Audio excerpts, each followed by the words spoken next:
¿Qué tal? Buenas tardes. Como siempre, gracias por acompañarnos. En nombre del Museo Amparo, de su directora general, Lucía Alonso Espinosa, y del mío, les doy la más cordial bienvenida. El día de hoy estamos abriendo el último proyecto de este año. Estamos muy contentos con el cierre que vamos a tener. Quiero agradecerle al doctor Arturo Pascual su trabajo para poder llevar a cabo esta exposición.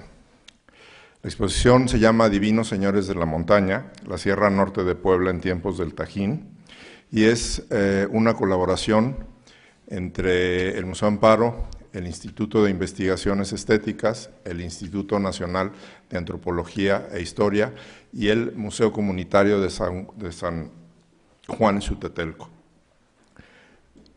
Ayer hablaba durante la rueda de prensa, comentaba Arturo de este tipo de proyectos, por qué son importantes, por la investigación que implican. Lo que ven ustedes es solamente, o es la punta del iceberg de trabajos que muchas personas han hecho durante muchos años. Para nosotros es fundamental presentar este tipo de proyectos, por lo que repito, estamos muy satisfechos con el resultado.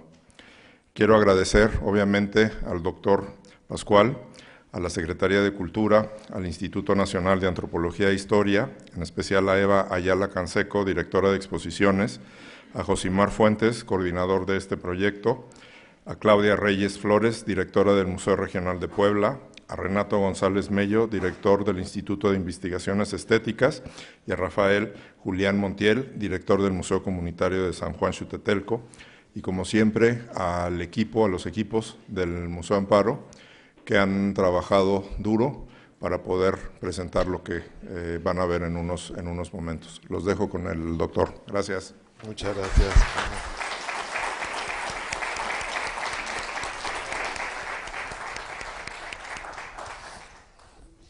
Bien, pues muy buenas tardes. Espero que se oiga correctamente. Pues es un gusto estar con ustedes y es un gusto llegar a este día. Y debo comenzar por decir que, Ramiro, me voy a atrever a cambiar un poquito el protocolo de este evento. Teníamos programada una charla larga sobre el objeto de la exposición y yo quisiera cambiar esto por una charla mucho más corta, una charla que les permitiera a ustedes incluso conocer lo que por distintas razones no pudo llegar a las salas del Museo Amparo, y me encantaría continuar la charla en la propia exposición. Es decir, los que quieran, que puedan estar conmigo y que yo pueda sobre las piezas seguir platicando sobre la idea de este proyecto. Bien, la exposición Los Divinos Señores de la Montaña, la Sierra Norte de Puebla, sin duda es el resultado de muchas décadas de investigación y de muchas décadas de investigación auspiciada por el Instituto de Investigaciones Estéticas, mi casa en la universidad, mucho más recientemente, sin duda, por su director, Renato González, que hoy hace el favor de acompañarnos, y por innumerables instituciones, fundamentalmente la UNAM y sin duda el CONACYT y el propio INAH. La exposición es un trabajo, digamos, paralelo, que nace de esas investigaciones de campo, de esas excavaciones, primero en sitios de la provincia del Tajín, cerca de Papantla, cerca de la actual ciudad de Poza Rica, y que poco a poco se ha ido extendiendo al universo de la montaña, al universo de Puebla.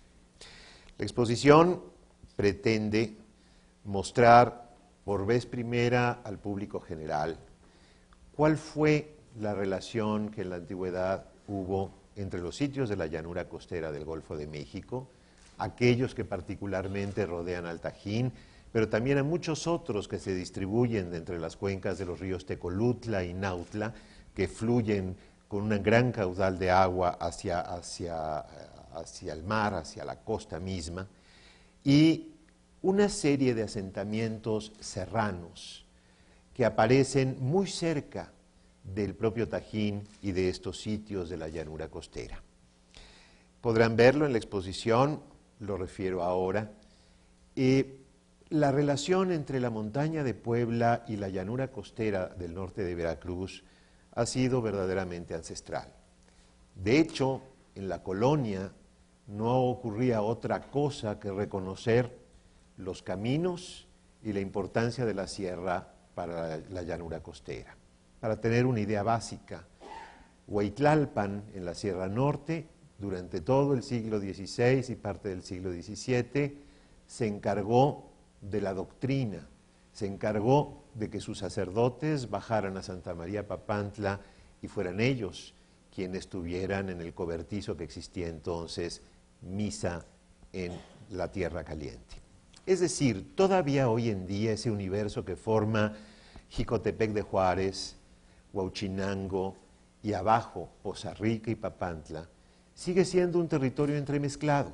La gente perfectamente puede tomar un autobús en la mañana, bajar de la montaña, trabajar en la Tierra Caliente y volver a casa por la noche. Es decir, hoy sería impensable deshacer esa vinculación que existe entre la montaña y la llanura. En el pasado prehispánico era todavía más difícil deshacerla. Es decir, muchos recursos de la montaña de Puebla eran indispensables para poder tener civilización en la llanura costera. Simplemente el Tajín no hubiera podido sobresalir en el oriente de Mesoamérica sin tener a la mano recursos como la obsidiana, recursos infinitos de la Sierra Norte de Puebla. La exposición busca mostrar cómo la Sierra Norte de Puebla, su vertiente oriental, aquella que cae prácticamente de golpe 1.200 metros en 25 kilómetros de carretera, esa parte que se vincula directamente con los lomeríos de la llanura costera y con las propias playas de arena negra del Golfo de México, bueno, intenta mostrar esa relación entre el mundo del Tajín y lo que ocurría en la sierra. Pero va más allá todavía. Pretende decir, pretende ilustrar que la civilización de la Sierra Norte y la civilización de la llanura costera podríamos llamarla de igual forma, civilización del Tajín. Por supuesto, Ramiro ya ha señalado con mucha precisión hace unos minutos que este es un proyecto que ha llamado, que ha convocado a varias instituciones, sin duda a mi instituto, a mi casa universitaria, por supuesto al Instituto Nacional de Antropología e Historia, y que los ha convocado en la iniciativa o bajo una iniciativa del Museo Amparo.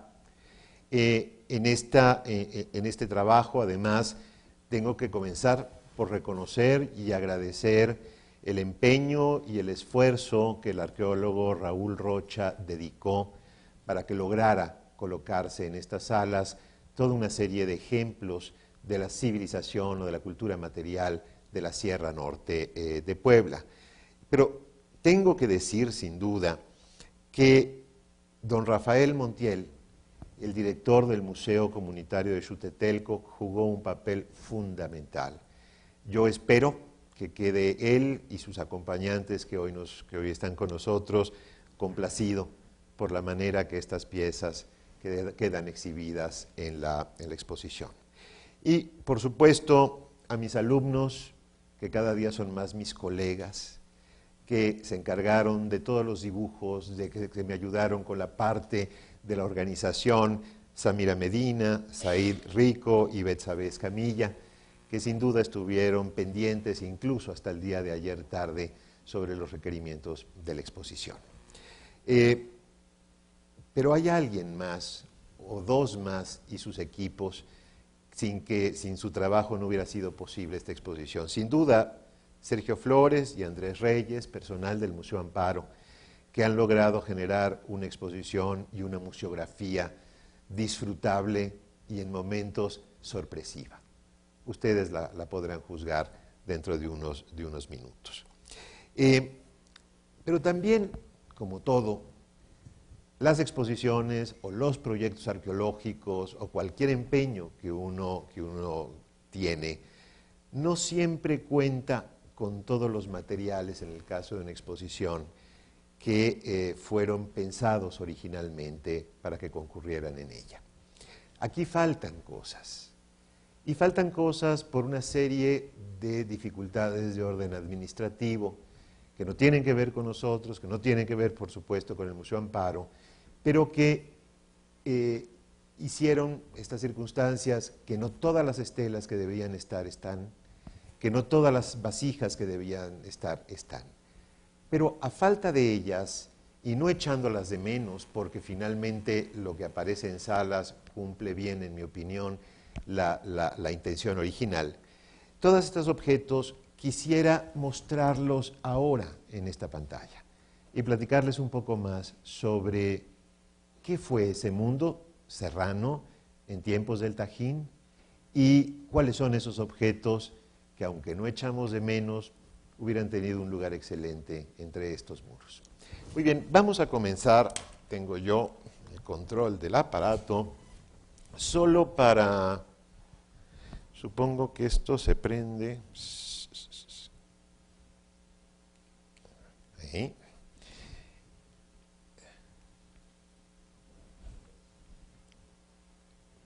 Así.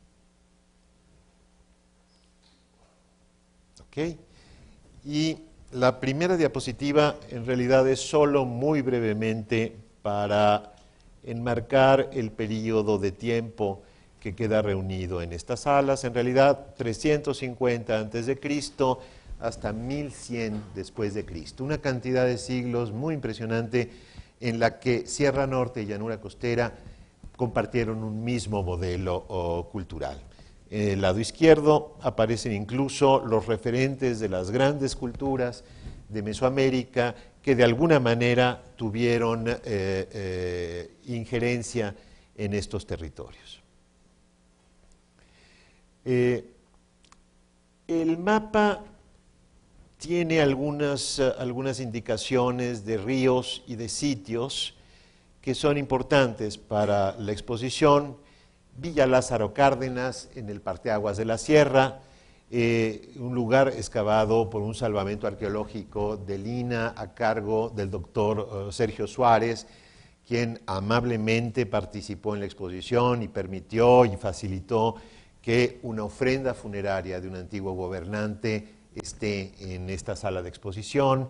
Y finalmente la idea es tratar de observar sitios como Poza Rica y el Tajín, qué complicado aparato, sí, el Poza Rica y el Tajín, y Villa Lázaro Cárdenas, que es ya la subida en realidad a la sierra, y finalmente lugares que deben reconocerse como Jicotepec de Juárez, ya plenamente en la montaña.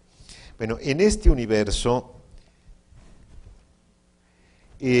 Raúl hace varios años, Raúl Rocha, hizo estos planos para mostrar la relación en el paisaje.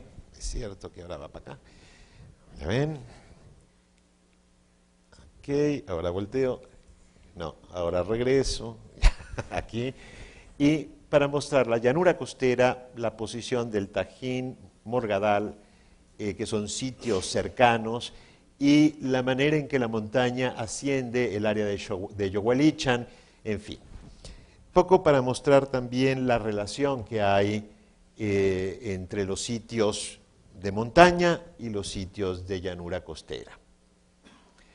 Cerro Grande, alrededor del Tajín, es uno de los sitios ejemplo de la arquitectura temprana de la civilización, 300 a.C., y de los elementos que serán constitutivos en la montaña y en la llanura de las ciudades de aquel entonces. Las grandes plazas que surgen de nivelaciones de colinas, los grandes edificios que han sido formados por este quitar de tierra de las colinas para generar las llanuras, las plazas, y colocarlas para dar forma a los edificios, y ya olvidé acá. Y los juegos de pelota. Es decir, habría un modelo donde hay grandes edificios, plazas, altares centrales y juegos de pelota. En esas posiciones, en estos sitios, es donde finalmente se colocan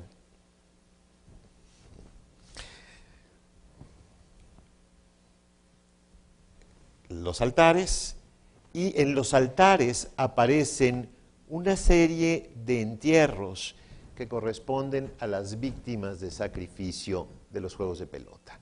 Es decir, el ritual del juego de pelota está directamente relacionado con el culto al gobernante y con las ceremonias que preside el gobernante.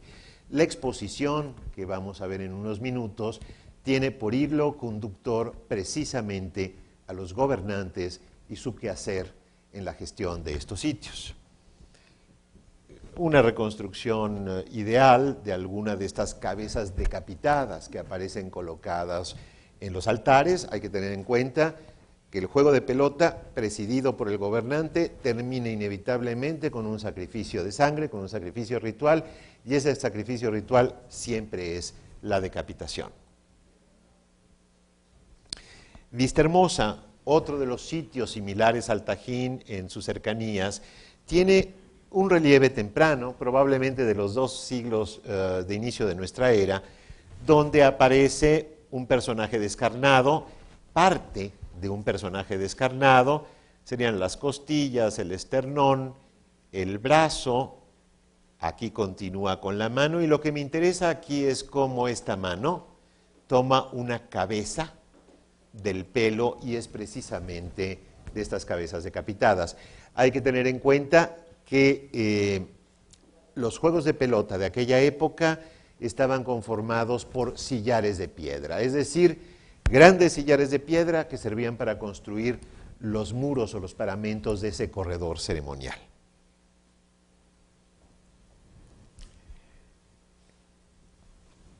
Una zona que me interesa particularmente, que es la zona de Venustiano Carranza, de donde procede el entierro que veremos en unos minutos, muy próxima realmente al Tajín, diría yo a no más de 60 kilómetros del Tajín, y este es el que vamos a ver. Miren estas fotografías que son las del momento de su hallazgo, sobre todo en la parte baja. Aquí el yugo que veremos dentro de un momento, las cistas, que son esta especie de cajas de piedra que sirven para contorno de los individuos, de los cadáveres de los individuos colocados ahí.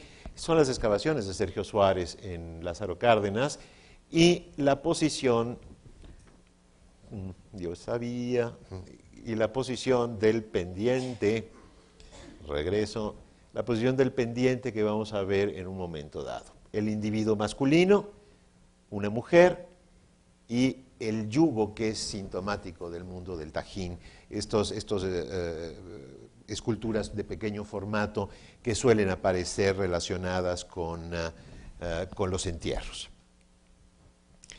Un desglose, también se lo debemos a Raúl Rocha, de la ofrenda de estos personajes. La vamos a ver con cuidado en salas.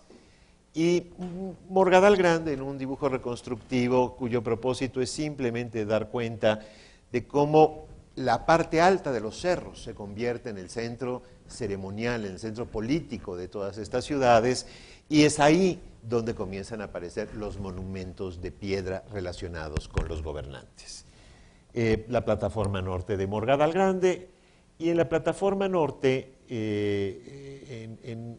un contexto más o menos del 300 a.C., en un contexto de la aparición de la piedra como parte de la construcción de los edificios, han aparecido una serie de platos, etcétera, pero lo que me interesa aquí es mostrar cómo estas ofrendas junto al Tajín, en los territorios cercanos al Tajín, son exactamente las mismas que podemos descubrir en la Sierra Norte, por lo menos en las estribaciones. Del lado derecho, un patojo, así se llama este tipo de vasijas plásticas, de la ofrenda de Venustiano Carranza. Del otro lado, algo nuestro de Morgadal Grande. Es exactamente el mismo tipo de objetos y el inicio de las estelas con los gobernantes. Debo decir que estas que veremos en unos minutos y las que están en sala siempre aparecen rotas. Y son estelas que corren entre el 300 a.C. y el 600 de nuestra era, es decir, una buena cantidad de siglos hay ahí. Pero en todos los casos, si aparecen rotas, es porque estas estelas cumplieron una función, la representación conceptual del gobernante y del enorme poder que se atribuía a su persona. Además, hay que recordar que eran seres sobrenaturales, eran divinos señores, así mirados por la sociedad, y se les representaba en estas lajas de piedra arenisca que se colocaban en el centro de las plazas o sobre los edificios para honrarlos, para tener culto hacia estos seres sobrenaturales. El gobernante del Chote, llamado así porque estuvo demasiados años metido en una escuela primaria de ese pueblo, es probablemente el ejemplo más temprano que tenemos hasta ahora. No el más antiguo, sin duda, pero sí el que conocemos mejor para época temprana.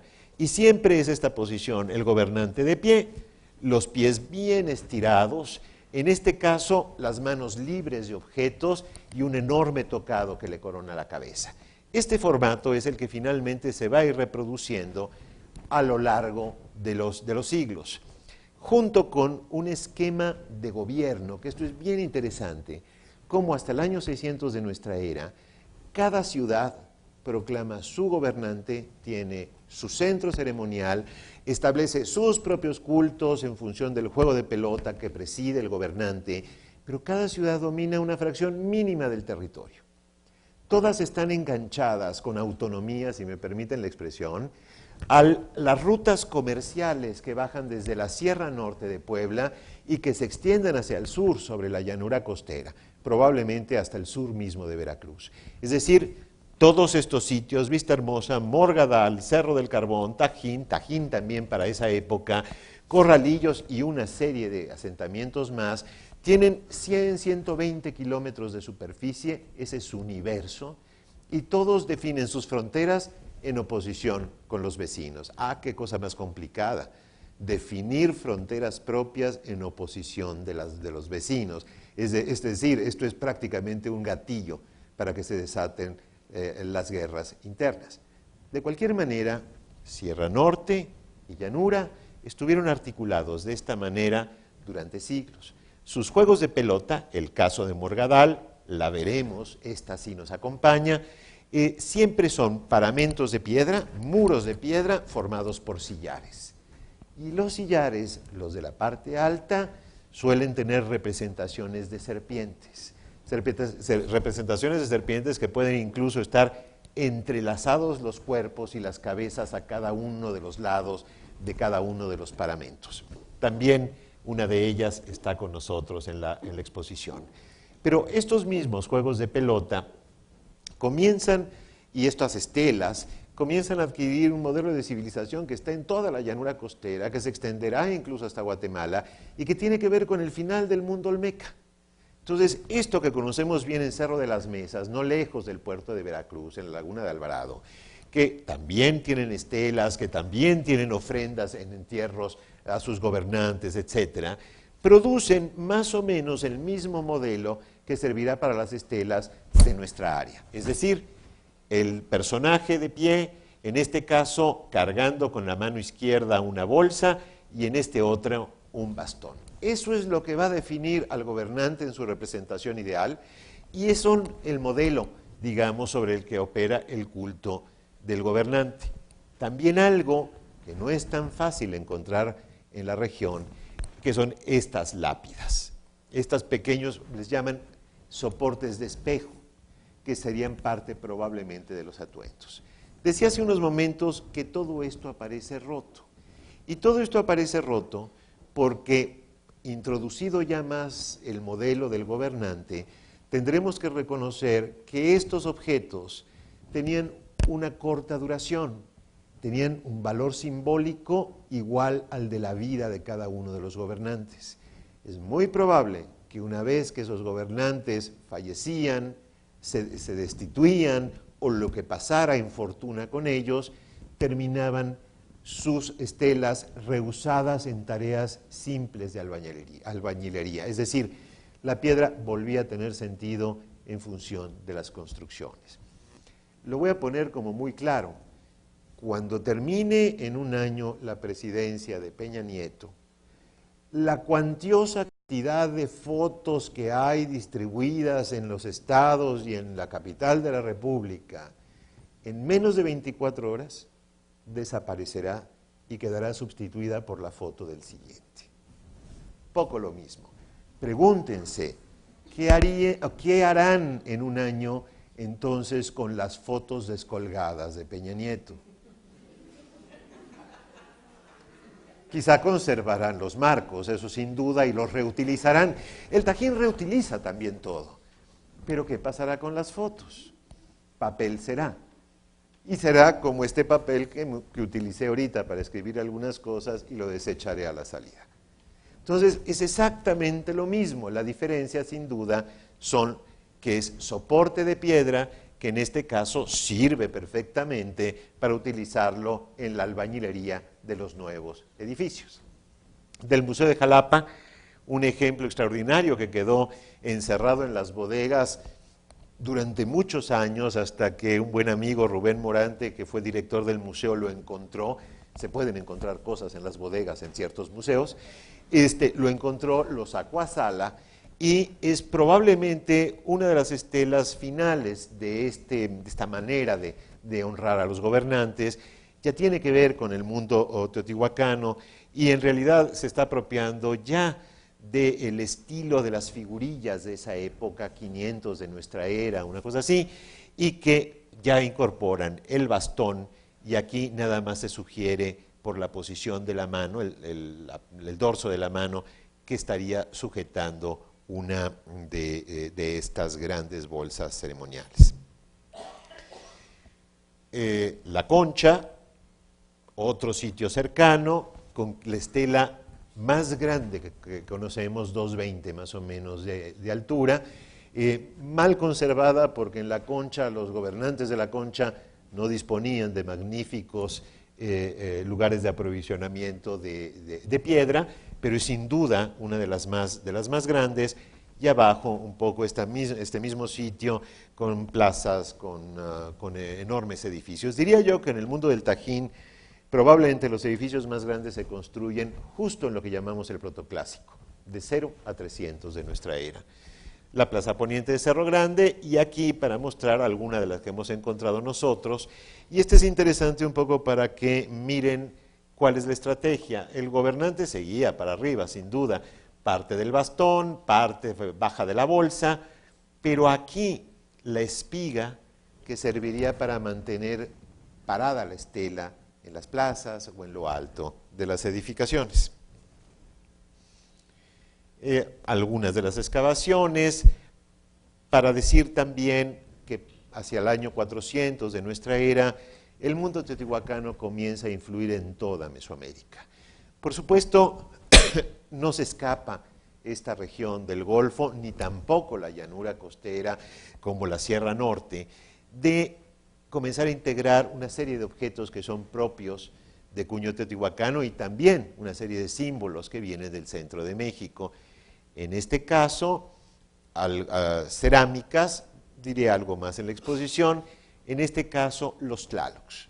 A partir de este momento, los tlalocs entran a la llanura costera y entran, por supuesto, a la Sierra Norte y comienzan a adquirir los motivos del personaje, solo que aquí este tlaloc estaba en un juego de pelota.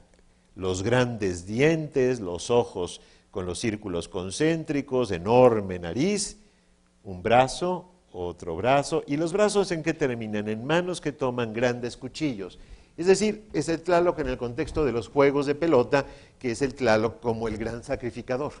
Y además, poco a poco hemos podido comprobar que Tlaloc es el numen inmemorial de los gobernantes de la civilización del Tajín. No importa dónde los pongas, no importa si los pones en Yogualichan o los pones en el Tajín, siempre es la figura donde recala el recuento generacional de los ancestros que son comunes para los gobernantes.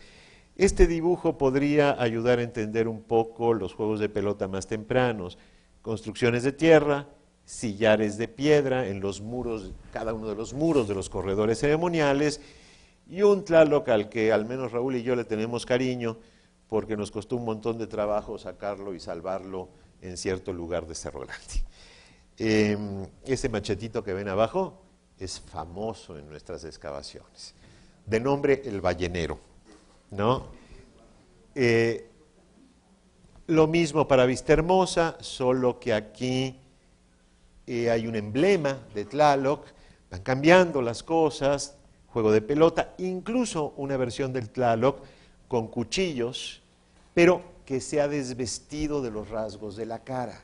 Eso es muy interesante porque de repente le quitan los símbolos con que nació en el centro de México, y hasta aquí, caso Vistahermosa, hasta aquí están estos ejemplos y de repente los vuelve a adquirir.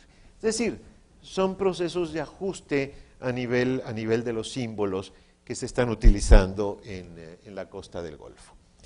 Del Pital, el doctor Wilkerson encontró esto que es parte de un soporte de cerámica de un vaso trípode cilíndrico. Algo más veremos en sala. Y en el caso de la cuenca del Tecolutla, al sur, Martínez de la Torre, el Pital. Voy a ser muy breve y sí quiero decir alguna cosa de estas porque en la exposición no está suficientemente contado este asunto a favor de otros temas que resultaron principales. El Pital, hasta el año 600 después de Cristo, es la gran ciudad de la costa del Golfo. Todas las ciudades de la llanura costera y todas las ciudades de la Sierra Norte algo tendrían que ver con ella. Además, era un estado de unas dimensiones sin precedentes, alrededor de 2.000 kilómetros cuadrados, con calzadas y con puertos hacia el mar. Es decir, el Pital era algo inaudito, era la Nueva York del clásico temprano, era verdaderamente algo inaudito. Bueno, pero el Pital llega un momento en que, lo pongo entre comillas, se cansa. Es decir, llega un momento que deja de tener la importancia comercial que había tenido durante todos estos años. Toda la mercancía, toda la obsidiana que venía de Alto Tonga y que después, parcialmente para esta época de Zaragoza o Yameles, también subiendo la sierra, todo lo que llegaba a la llanura costera, toda pasaba por el Pital.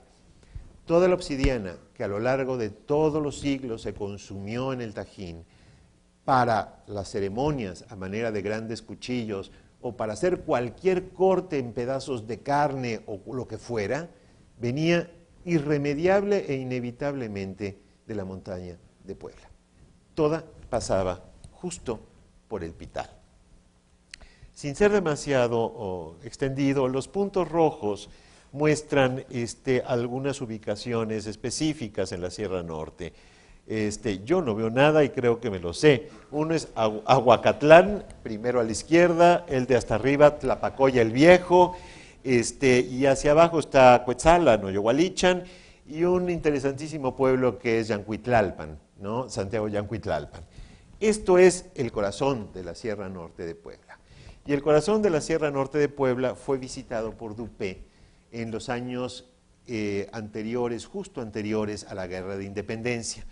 Primero como parte de sus correrías, después ya en el formato de una expedición científica, entre comillas, y que encontró hachas, yugos y palmas, que iremos viendo en las salas, y que son distintivas de la iconografía, pero también son los objetos que por excelencia se distribuyen en la costa del Golfo en tiempos del Tajín, y de Santiago Yancuitlalpan, ahora en el Museo Regional de Puebla, una de las estelas que conocemos de la sierra.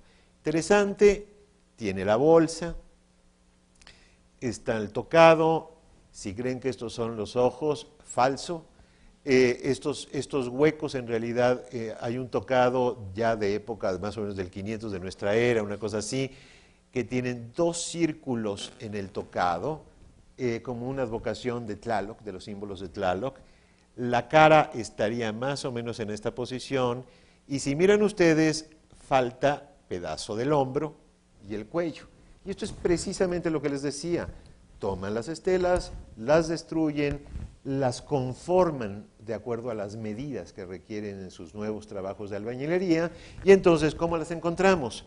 En pedazos, tomándolas de los núcleos constructivos de edificios más recientes. Pero el caso más interesante en la Sierra Norte de Puebla, estoy seguro que el capitán Dupé, capitán de dragones del ejército novohispano, nunca se imaginó que iba a cambiar la historia de la Sierra Norte, es que él en Tlapacoya el Viejo, Tlapacoya, templo al descubierto al pie del cual encontré dichas estatuas, esta entre ellas, nunca se dio cuenta que lo que estaba encontrando era una estela. El personaje, la bolsa, el brazo en actitud de tomar seguramente un bastón, y vean este enredijo que dibuja en la parte alta simplemente porque no pudo entender lo que estaba representando. Si me siguen, esto es Santiago Yancuitlalpan. Esta es una pieza arqueológica, es la de piedra que veíamos. ¿Ven el nudo? Vean al nudo. ¿Ven esta figura en L que alcanza a dibujar el capitán? Es algo que puede venir del mismo tocado en esta posición. Y aquí, por supuesto, estos mechones que bajan de plumas. Es decir, lo que tuvo el capitán Dupé a la vista fue una estela de la misma época de Santiago Yancuitlalpan, alrededor de 400 después de Cristo. ¿La vio en Tlapacoya el Viejo? Sí, tengo a veces el deseo de buscarla donde sé que él la dibujó. Probablemente no encuentre nada, pero vale la pena el esfuerzo. Y el capitán dejó entre los dibujos que se conservan en la Biblioteca Nacional de Antropología, que ha sido fundamental para poder entender qué estaba pasando en esa época en la Sierra Norte. Este es el otro que encontró. Este no tiene nada que ver con el mundo del Tajín. Después del Tajín, después del año 1200, sigue habiendo vida en la Sierra Norte. Es el posclásico en realidad de la Sierra Norte, y se siguen produciendo otras esculturas y otros objetos que son precisamente los que Dupé debe haber encontrado. De Tlapacoya, de Teciutlán, una palma, como las que veremos, dos palmas impresionantes que vienen del Museo de Xutetelco, dibujada por el propio capitán, o simplemente de Cerro de la Morena, en Veracruz, este otro gobernante. Y este otro gobernante con los símbolos de Tlaloc, los dientes, la anteojera, etc. Debemos tener algo claro. Yo corté la exposición como Sierra Norte de Puebla, pero en aquel entonces no había estos confines de geografía política. Toda la montaña de Puebla y toda la montaña de Veracruz participaban al mismo tiempo de ese mundo civilizado que hoy conocemos quizá mejor a través de la llanura costera. Cerro de la Morena, alguna vez es una estela que tiene una historia preciosa, quizá luego la podamos platicar, pero alguna vez que busqué el lugar de donde venía, Cerro de la Morena es allá arriba. Es decir, los sitios, las áreas ceremoniales de estos asentamientos buscaban, antes del 600 después de Cristo, áreas de colina. La llanura costera son chipotitos, en realidad, sin menosprecio para la llanura costera, pero en la Sierra Norte o en la montaña de Veracruz, en realidad son formaciones de colinas o de pequeñas montañas que se trabajan en la parte alta, y de allá arriba, por ejemplo, viene la estela de este gobernante que fue bajada azarosamente y fotografiada por don García Payón en 1940. Tajín también participa de este mundo. La estela de la Plaza del Arroyo la discutiremos un poco más adelante. Vean cómo sigue teniendo los mismos símbolos, el bastón, la bolsa y la pirámide de los nichos, a los que se asocian una gran cantidad de esculturas, en realidad de bajorrelieves que han aparecido alrededor. Estos que deben ser gobernantes del Tajín vienen del Tajín Chico, es decir, más al norte de la pirámide, pero también estos otros que son parte de estas estelas de los señores gobernantes de una época en el que el Tajín tendría un territorio muy reducido a su encargo. Sin embargo, todo cambia. En el 600 después de Cristo hay una transformación no solamente de la escultura, prácticamente desaparecen las estelas, hay otros ejercicios de representar a los gobernantes en bulto, veremos algo en la sala, pero en realidad hay un gran cambio. Los gobernantes están en un entorno simbólico mucho más complejo que las estelas. En las estelas está la bolsa y el bastón, y aquí pueden comenzar a participar N cantidad de cosas, pero sobre todo los gobernantes aparecen moviéndose. Al menos se busca, se intenta que estos gobernantes aparezcan en movimiento, o bien que aparezcan sentados. Aquí está re fea la foto, pero está en la sala. El rostro, un brazo, una pierna, otra pierna, el tronco, y aquí una representación de un edificio justo con las cornisas voladas y con el talud, que es típico de la arquitectura local. Lo que me interesa mostrar acá es que este cambio, en realidad, se asocia con, primero, una voluntad de representar al gobernante moviéndose, es decir, al gobernante en el ritual, no el gobernante estático. Y además comienzan a representarse los sacrificios humanos. La pirámide, interesante, aunque siempre estaban forradas de cal, aquí aparece hecha por sillares de piedra, la cornisa, la escalerita o escalerota, y aquí arriba un personaje acostado. Las pompas, el torso, un brazo que va para atrás con la mano y un individuo que le jala el brazo. Es decir, es lo que suele aparecer en las representaciones. Te jalo y te sacrifico. Es decir, los gobernantes queda muy claro que comienzan a participar en estas ceremonias y se les representan así. También hay varios intentos, y entre estos intentos están los de representarlos en columnas o representarlos prácticamente en relieve. Ahora,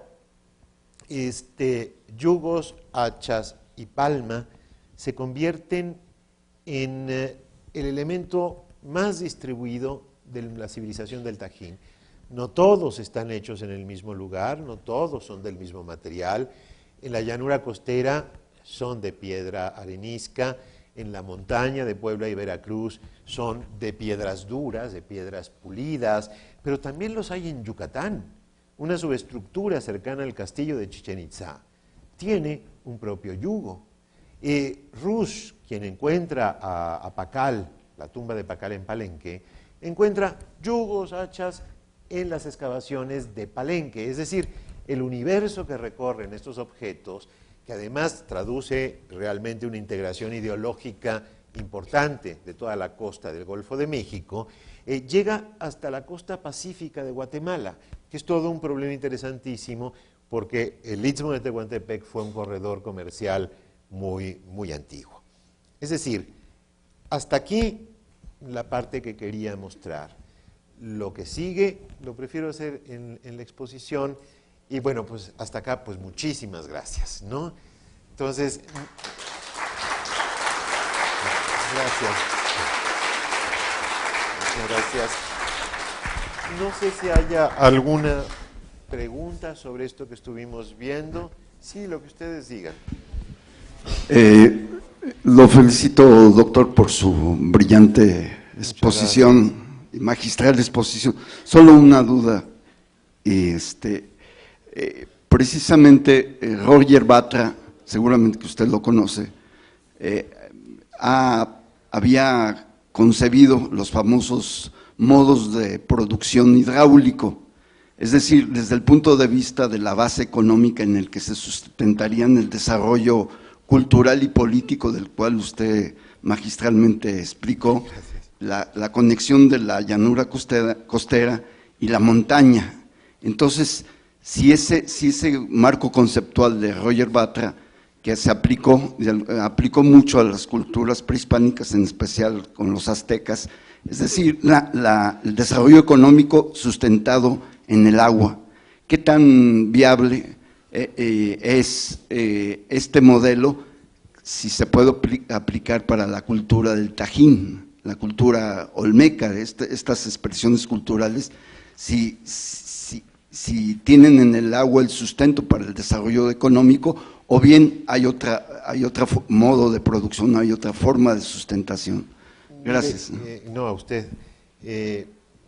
Mire, el agua es indispensable para mantener la vida y, por supuesto, la civilización, pero allá en nuestras tierras también le tenemos miedo al agua. Y el asunto de los huracanes, etcétera, etcétera, etcétera, es un agua sin control, digamos, es un agua... no juzgo el modelo sobre todo usado con cierto éxito por Palermo en el centro de México, pero en el caso de la montaña y en el caso de la llanura, yo creo que son en realidad otros los gatillos disparadores del control político. De los últimos relieves, y eso me lo estaba dejando para la exposición, pero vale la pena que diga algo más, de los últimos tableros de la pirámide de los nichos, si hay algo que cambia, además de la escultura, es el modelo político, el modelo de gobierno. Habíamos tenido un gobierno fraccionado durante por lo menos 6 siglos, con entidades políticas independientes, competían por el espacio, que se articulaban en el territorio, en las rutas comerciales, etc. A partir del 600 después de Cristo, lo que parece que tenemos es un estado territorial encabezado por el Tajín. Algo sucede, y ese algo sucede le pone fin al Pital, a la gran ciudad que mencionaba hace un rato, y ese ponerle fin al Pital hace que todas las rutas comerciales aparentemente giren o se desplacen al río Tecolutla, siendo que el río Nautla, hacia el sur, había llevado el papel predominante para efectos del comercio. ¿Por qué creemos eso? Porque incluso cambian las fuentes de obsidiana. Para la época del Pital, Alto Tonga provee la mayor parte de la obsidiana. Para la época del Tajín es Zaragoza Oyameles, en la Sierra Norte. Y es muy interesante porque la manera fácil de llegar a Zaragoza Oyameles es a través del Tecolutla. ¿Qué es lo que está ocurriendo? Aparentemente hay la guerra opera como un mecanismo que termina por unificar el territorio. No quiero decir con esto que desaparecen los otros asentamientos, no, simplemente quedan ordenados en términos de una nueva gestión política y además en términos de una nueva gestión comercial. Es decir, hay que entender que el Tajín, por lo menos a partir del 600, es un formidable gestor comercial. Y probablemente de ahí es de donde le viene la fuerza de su capacidad de redistribuir. No estoy diciendo que el Tajín se encarga de extraer la obsidiana o de producir el algodón, no. Esto hay que diferenciarlo muy bien y a veces en alguna clase lo he tratado de explicar de este modo. Antes de la expropiación petrolera, todas las compañías, pocas mexicanas que había explotando petróleo en la región del Tajín, ¿qué hacían? Explotaban petróleo. Si explotas, buscas y explotas el petróleo, llevas un riesgo terrible de no poder producirlo, es decir, obtenerlo, y tienes un riesgo terrible de costos. Rockefeller, mucho antes, se dio cuenta que su compañía Stanford, que era la que tenía en la región de Papantla extrayendo petróleo, ya iba a dejar de extraerlo. ¿Y en qué se convirtió? En el gran distribuidor de petróleo. Y el Stanford solamente conservó en toda la región un pozo, el del Tajín. ¿Y qué hacía Rockefeller? Distribuir el petróleo que producían otros. ¿Quién sobrevivió? Rockefeller. El Águila, que fue una de las viejas compañías quizá mexicanas, entre comillas, desapareció al primer intento con el cambio del régimen petrolero en el país. Es decir, eso que sabía bien Rockefeller es lo que hacía el Tajín, distribuir. Entonces, eso es importante. Y hay algo que además es muy sintomático. Hemos visto estelas que se hicieron en muchas ciudades, en la llanura, en la costa, de sus gobernantes. A partir del 600 de nuestra era, para la producción de relieves escultóricos con la figura de los gobernantes. Es algo como muy enfático en términos de que los gobernantes están solo y exclusivamente en el Tajín, y donde se representan, el único lugar autorizado y los únicos gobernantes autorizados para ser representados en la piedra es el Tajín. De repente termina en el 600 después de Cristo los relieves escultóricos en toda la antigua región. Entonces, es otro el modelo, es otro aparentemente el mecanismo, y creo que está muy, muy pegado con la distribución comercial, no solo a la Sierra Norte y a la montaña de Veracruz, muy importantemente también hacia la costa del Golfo, hacia el sur. Muchas gracias. ¿Alguna otra pregunta o nos vamos a las salas? Vámonos a las salas.